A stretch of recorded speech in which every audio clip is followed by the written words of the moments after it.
Welcome to How Now, the podcast where we talk about how to live in the now. And here's your host, Kim Martin Raymond.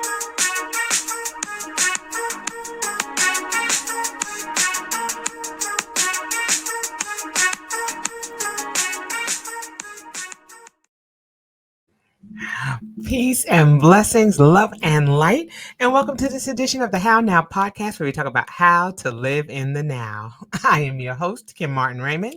I am a minister, spiritual life coach, holistic nutritionist, author, and founder of Redefining You LLC, where I help my clients to realign themselves, mind, body, and spirit. And welcome to this second edition of the 2025 fifth season of the How Now podcast. If you are new to the podcast, welcome to the show. We're happy to have you on board. And if it is your first time, please go to my website, www.hownowpodcast.com. Click on your favorite podcast link and be sure to like, follow, share, and subscribe.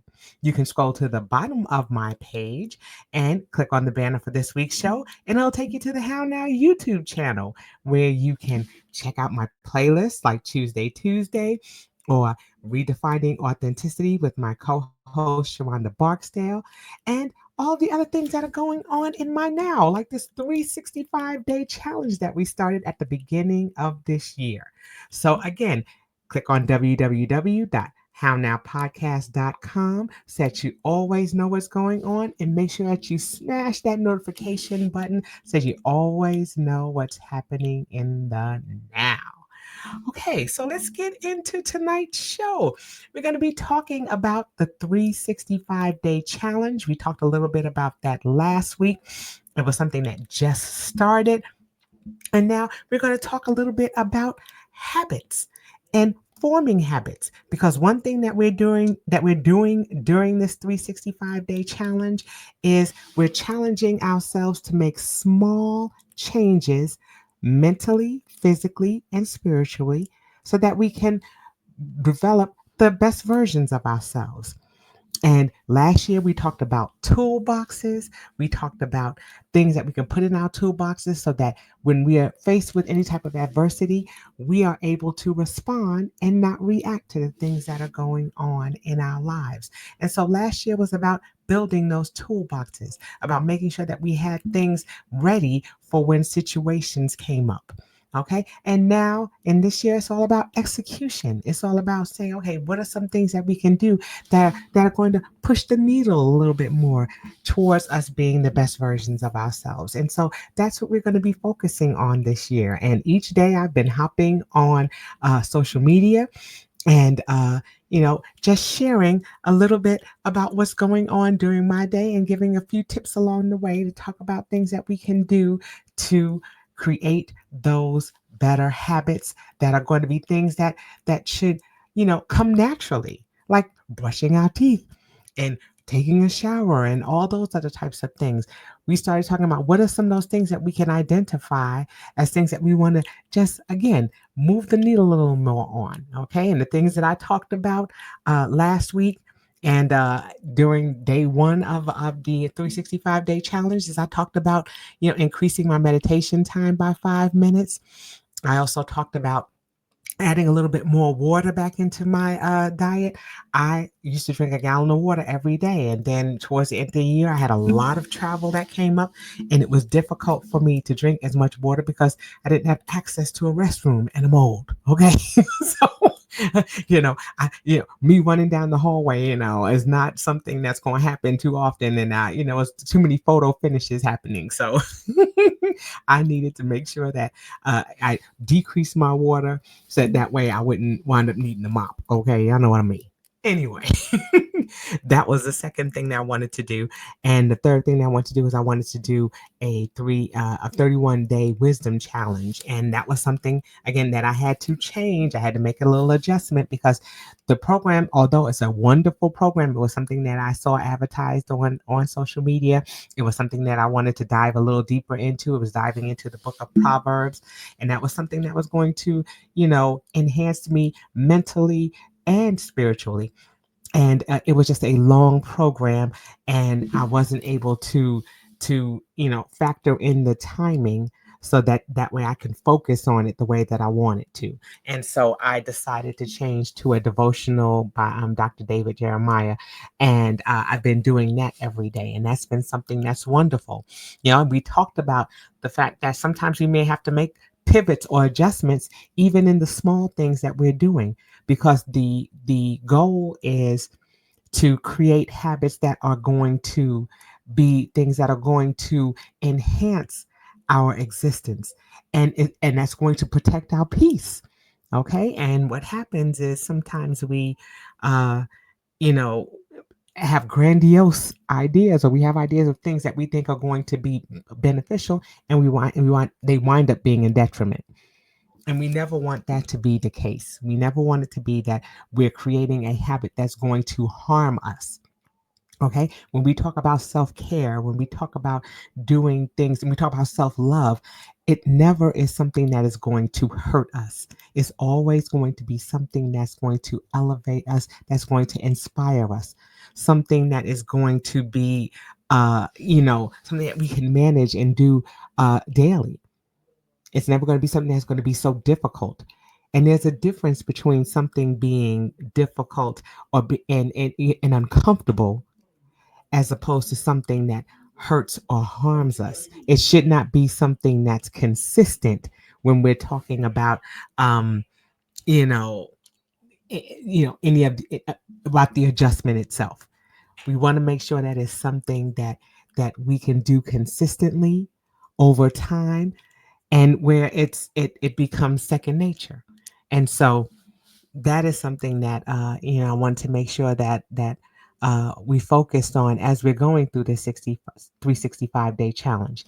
Is what I'm doing, is that small change that I'm doing, is it going to be something that's going to elevate and inspire me, or is it going to be something that's going to hurt or harm me?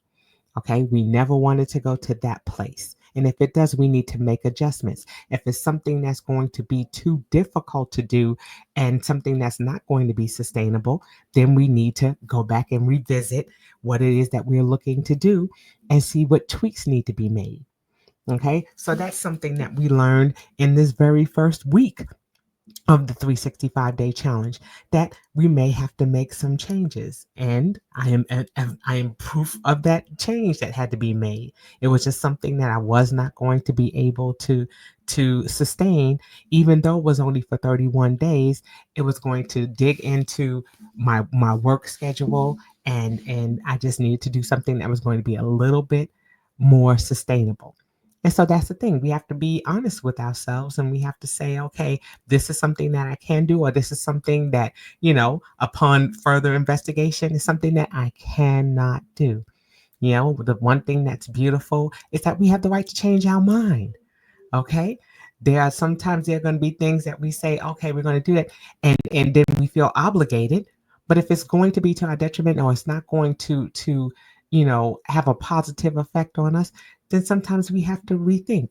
We have to go back to the drawing board, go back to our journal, and write these things down and say, okay, well, maybe this is not the thing for me to do. And that's okay. We have to be able to extend grace to ourselves, when the situation is not ideal. Okay, so that's something that I wanted to make sure that I touched on before we dive into habits and talking about, what what forming a habit can do, or how it can be beneficial for us. Okay, so when we talk about habits, we're talking about something that is sustainable, something that can be a part of our routine. Okay, one thing that we also have to keep in mind is that not all habits are good habits. We know that when we think about addiction, there are some things that we do that are habit forming, and and that can be anything from drugs, that can be anything from overeating, those types of things. There are habits that we have that are beneficial for us, and then there are those habits that can be to our detriment. And so, we have to, be able to discern those things that are going to be best for us. And if we see that we have something that's habit forming that can be to our detriment, and that we need help, we have to start looking into how we can acknowledge that first, because in any way we determine, how we're going to deal with a situation, we have to first be able to say, okay, I'm acknowledging this. I'm believing this to be true. And this is something that is in and out of the scope of my ability to help myself. So that's where I need to reach into that toolbox. That's where I need to phone a friend. That's where I may need to have a coach or someone to step in who is objective and can see things and can help me to be able to navigate or maneuver, to maneuver around that situation. But it starts with acknowledging the fact that something is wrong. That is how we heal. That is how we get to a place of healing, when we first acknowledge what the issue is and begin to take steps to resolve it.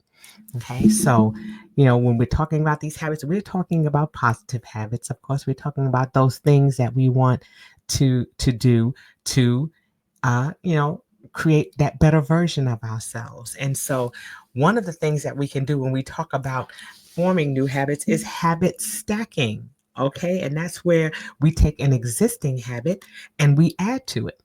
Just like I for my one of my goals was to increase my meditation time. I took an existing habit, something that I do every day. I meditate every day. I take time. That's my time to commune with God. And I just said, okay, well, I want to extend that 5 minutes. you know and that's the beauty. That's something that's manageable. It's something that I'm already doing. I'm just adding a little bit more to it. The same thing with my water. I drink water every day. I was drinking a gallon of water. I had to scale back because of my travel, and now that I was back in town and had some time, I increased it. Okay, that's going to be something that's going to go back and forth because I have some travel coming up. I'll be traveling to 3 different states over the next 2 weeks, and I'm going to have to make sure that I scaled it back on the water. I'll have extra water when I'm at my restaurants with coworkers, and while I'm in areas where I know I have accessibility to a restroom. So I'll increase the water there. But as I'm traveling, flying, and doing things like that, and shit, I'll scale back on that. So that's something that I can kind of move the needle back and forth on and be able to still get that water in the way I want to. So that those are the things. The habit stacking is where you're able to take that existing thing that you're doing and add just a little bit more onto it. And that's going to help you. Same thing with little things like parking a little further. You want to get more steps in. You park a little further from the place that you're going, and walk and get those steps in that way. Or instead of taking the elevator, you take the stairs. So there are little things that you can do, things that are already in place, things that you're already doing, and you're just adding a little bit more onto it. And that's something that's going to help to make the transition a little easier because it's something that's already been established. So habit stacking is one of the things that we can use to help us in forming new habits. Okay. And then, of course, establishing a routine. We want to make sure that we're doing that. We're choosing a specific place and time to create that new habit. Okay. The one thing for a person like me who travels a lot during the course of the year is being able to establish those routines. A routine for me is to get up at 5:30 every morning and do my exercise. That's no matter where I am. Okay. I spent time in New York with my family over the holidays. I did a lot of traveling at the end of the year. And so there are certain things that are just routine that I do when I travel.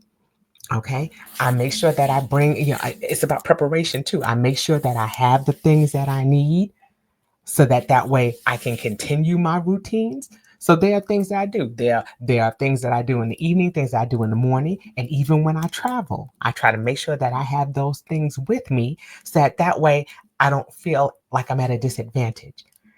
I know that I like to do my chair exercises in the morning. I know that I like to use certain weights.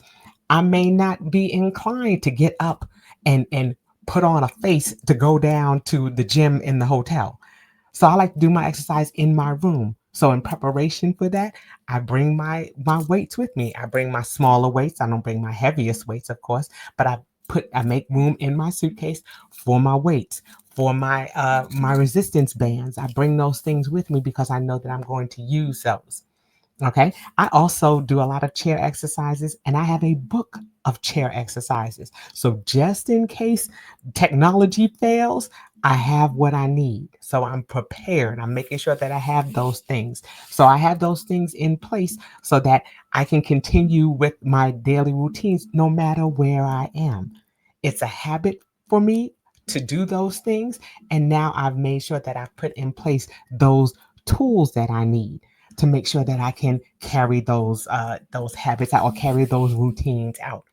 Okay, and then even with those of you who don't travel, you've established a routine for how you do things in the morning, hopefully, or maybe not. That this may be something that you're working on. But think about it. Do you put your purse or your wallet or your keys in a certain place? So that way, that, once you go and you're ready to leave, to go and grab your coffee cup, to go and grab your keys, to go and grab your purse, to go and heat up your car, whatever it is that you need to do, you've established that routine. There is a place and a time that you've set aside to do everything. All right, that's a whole nother show. Time management. I do a lot of training on time management. And it's important that we begin to establish certain times and certain rhythms. That's where that routine comes in. Okay. It's especially important if you're in a home and you may not have a whole lot of, I live in a house that was built in 1959. So my house was built a long time ago. So I don't have two full bathrooms. And so it's important that, my daughter and my granddaughter live with me. I get up in the morning at a certain time, they get up at a certain time, so that way we don't interrupt each other's routines. My daughter has a routine of getting my granddaughter ready for school. I make sure that that we're not jockeying for the shower at the same time, that we're not, crossing paths like that. We do things that while I'm downstairs working out, my daughter is preparing her lunch and has gotten her prepared for school. And then as she's doing that and they're going into the room and she's having her breakfast, I'm going into the shower and doing things. So we're establishing routines, and sometimes that routine involves other people. So we're making sure that we're making those changes or making those adjustments so that way we're not disrupting others' routines. But also, if they're in our home, we have to be considerate of that as well. So that's where communication comes in. We're making sure that we're not crossing paths, but that we're working in tandem with each other, so that way everybody is getting where they need to be at the appointed time. So establishing a routine, a specific time and a place. If you know that you're doing a Bible study, do you have your Bible someplace that's available? For me, when I travel, that's the first thing that I'm making sure that I put in my bag so I don't forget that. And then when I get to my hotel room, there are certain places that I put those things. I put my Bible on my desk when I get into my hotel room, so that way when I get up in the morning and I go to do my devotional time, it's sitting right there. Okay, I don't have to look for it. I set up things so that way I'm ready to go. Okay, and that's going to help with your establishing your habit. There are certain things that I do when I go to the hotels. Each time I go, there's a certain way that I lay out my clothes. There's a certain way that I lay out my toiletries and everything, so that everything is where it needs to be. So that way I'm not out of sync. I'm in rhythm. So that's something that's important to do too. So you've got your habit stacking, and then you've also got that you're establishing a routine. That's going to help you get in the groove. And then it becomes, again, like second nature. I walk into the hotel room, I know exactly what to do. I stay in similar hotel chain, so I know where the table is. I know where everything is. I can just start to begin to put things in motion. Okay. Another thing that we want to do when we're creating a habit is that we want to reward ourselves. We want to positively reinforce ourselves when we are doing something new and we're creating a habit. Again, we're giving ourselves grace. If we were able to go through these first 10 days of the challenge and we actually were able to do those small things that we were looking to do, reward yourself. What is something that you can do for you to say, hey, I'm going to continue to be encouraged to do this. you know if you have an accountability partner, maybe you all can celebrate with that. Make sure that you write me and say, hey Kim, I made it my first 10 days through. I'm doing fantastic. Okay, and I'll be here to be like whoop whoop. Okay, all you gotta do is give me a pom and I'm ready to go. So we want to make sure that we're rewarding ourselves for the small things that we're doing, and that we're also giving ourselves grace when we may not quite hit the mark. Okay, we may be close enough. Okay, even if I said I want to drink a gallon of water, but I drank 8 glasses, come on, give me some for the eight glasses that I did drink. I'm going to be excited about that. Okay, I think about I've been drinking water. My skin has been clearer. Okay, I feel better when I drink more water, and to me, that's that internal reward. I don't necessarily have to have anything tangible, but it's nice to do that. Okay, you may say, hey, I'm doing really good with this water challenge. I'm going to buy myself a cute cup. I'm going to buy myself a sparkly cup that has a diamond K on it, so that way I'm in style with my water intake.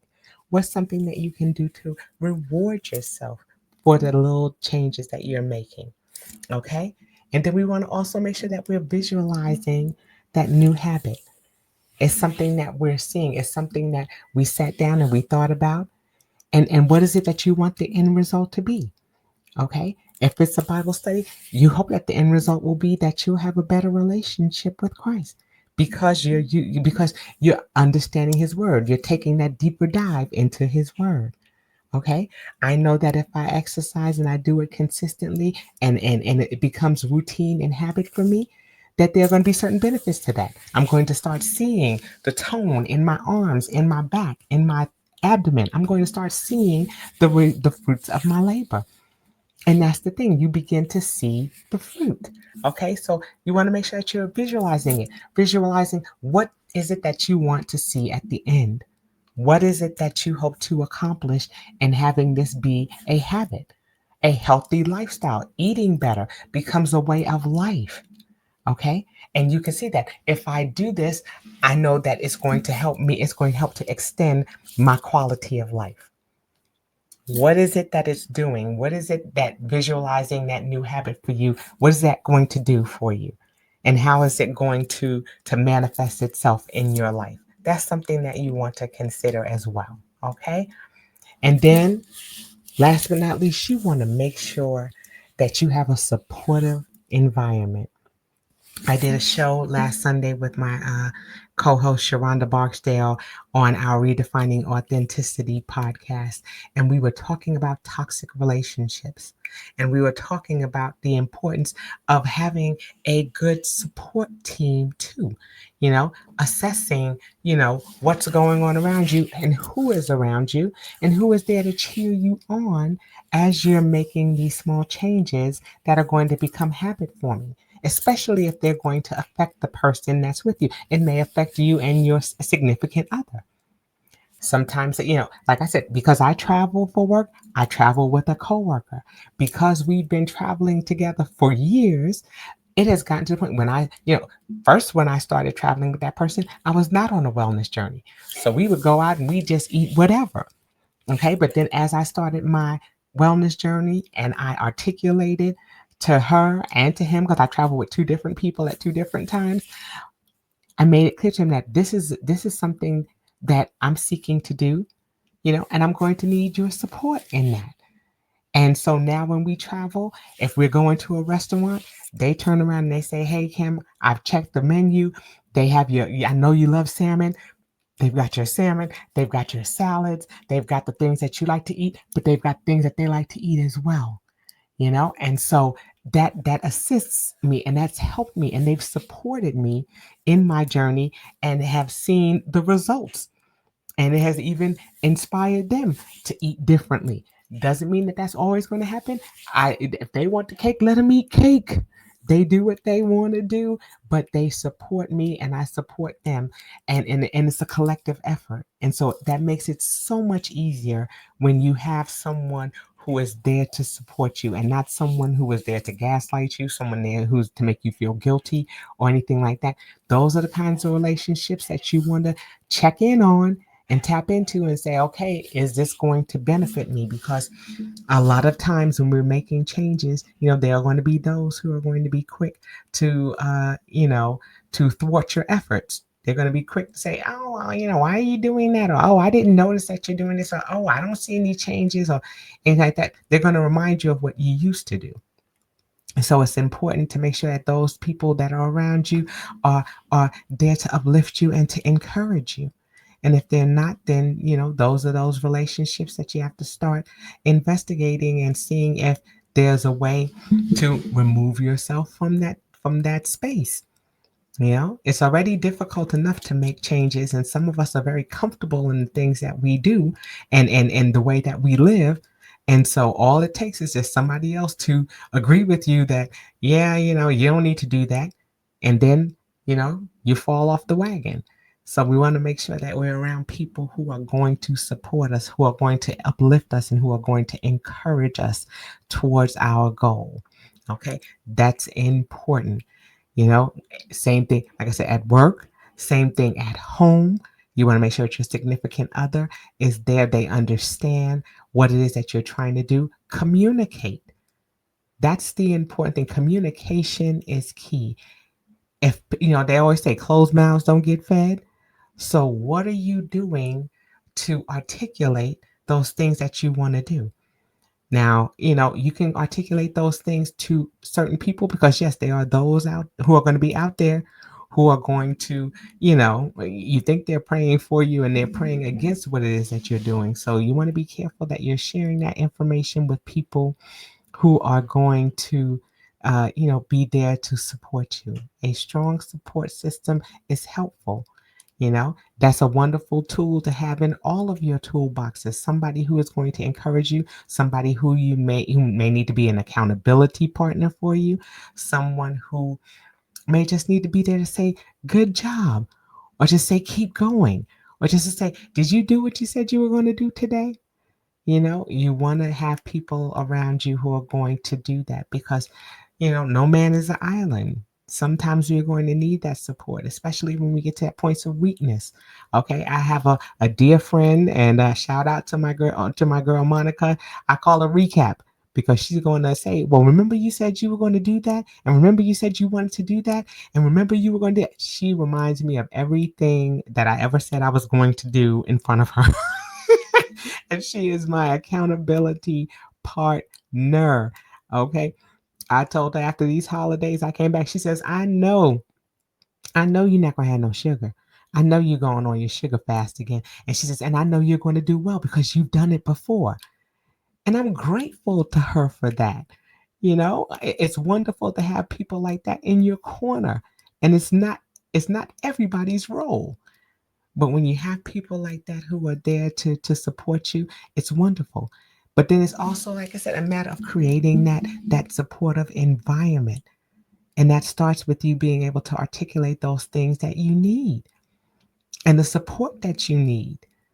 And like again, creating the environment also means making sure that you have things in place.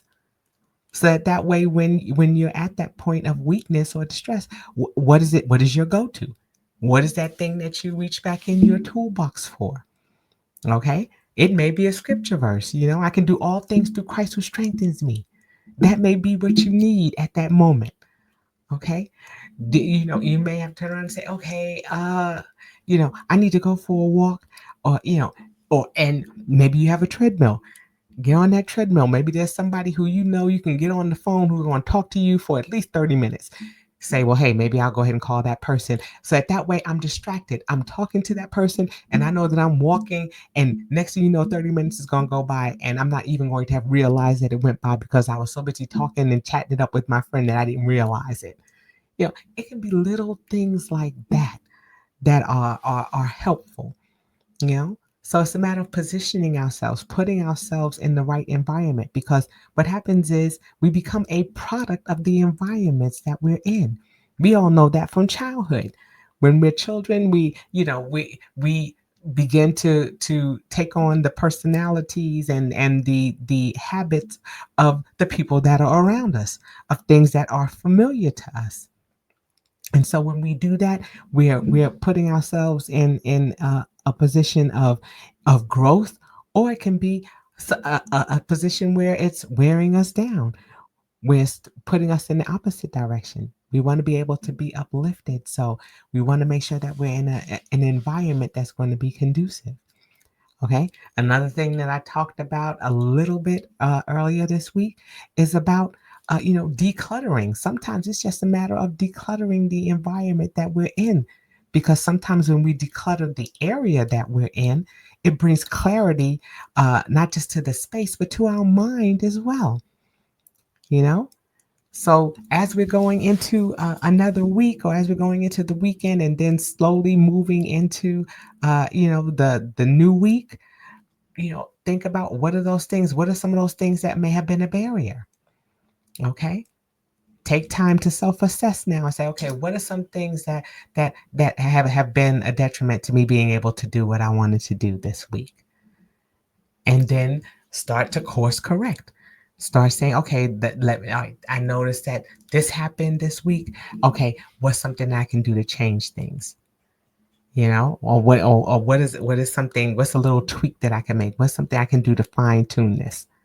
And that's again where you reach into your toolbox and get out that screwdriver and make that extra turn, or take that hammer and hammer it in a little bit further. What is that thing that you need to do to course correct? You know? And again, it's extending grace. We're doing this for 365 days. And that's going to be a challenge. That's why I called it the 365-day challenge, because it's going to be a challenge at times. Okay. Like I said, I've got a lot of things coming up that are going to kind of change, some of the things that I planned on doing. But those things that I do routinely and that I've habit stacked on top of are going to be things that are not going to be affected by those changes.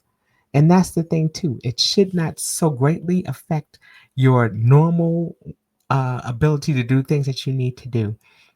Because if it is, then again, we need to go back to the drawing board.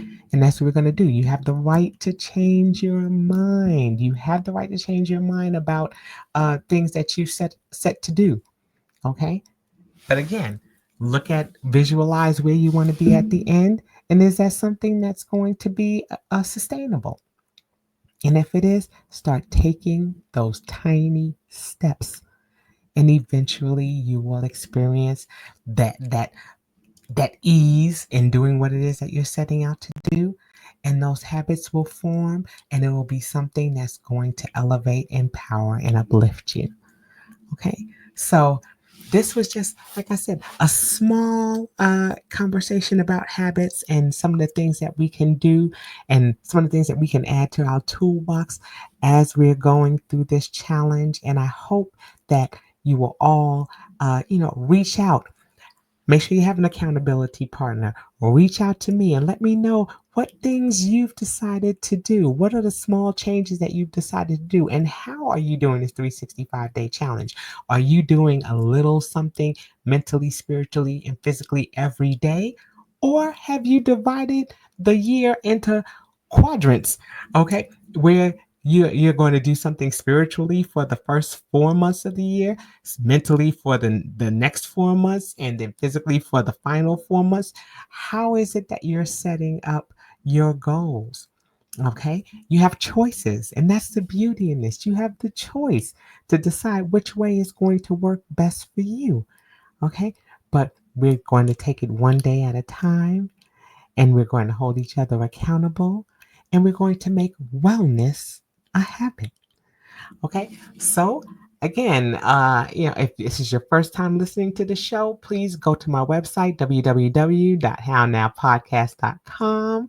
Okay, go down to the bottom of the page, click on the banner for this week's show, and it will take you to the How Now YouTube channel. Subscribe, subscribe, subscribe, share, like, mash that notification bell so you always know what's happening in the now, because that's where we're living right now. How are we navigating in this space that we're in? And what are we doing to create the best version of ourselves? That, my friends, is the question. And it is for you to answer, because it all comes from within. Okay, and that'll do it for this edition of the How Now podcast, where we talk about how to live in the now. And until I see you all the next time, I say peace.